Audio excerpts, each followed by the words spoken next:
Rajkot palace road સ્થિત જૈન દેરાસરમાં થયેલી આશરે 43,29,000ની ચોરીનો ભેદ ઉકેલાયો છે। એ ડિવિઝન પોલીસે આ ભેદ ઉકેલી કાઢ્યો છે। ગત 22 મેના રોજ દેરાસરના સુરક્ષિત સ્ટ્રોંગ રૂમમાંથી 13.840 કિલોગ્રામ ચાંદીના ચોરસા અને સિક્કા તેમજ ₹8 લાખની રોકડ રકમ પણ ચોરાઈ હતી।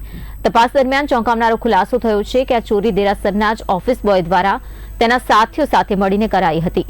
પોલીસે તનુ આમેટા સાથે સાથે આદિત્ય ઉર્ફે આદિ અને સંદીપસિંહ એમ 3 આરોપીઓને ઝડપી લીધા છે અને તેમની પાસેથી ચોરીનો મોટો મુદ્દામાલ કબજે કર્યો છે।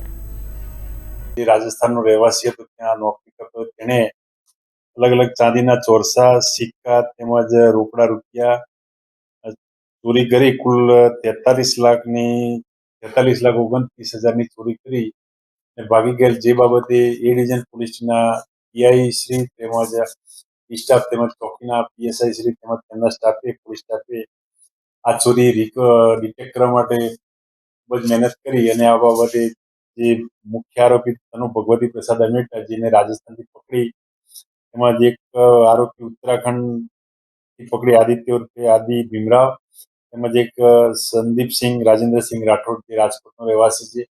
આ ત્રણને અટક કરી અને ₹33,88,000નો મુદ્દામાલ રિકવર કરેલ છે અને હાલમાં ત્રણેય આરોપીઓને જેલ હવાલે કરેલ છે।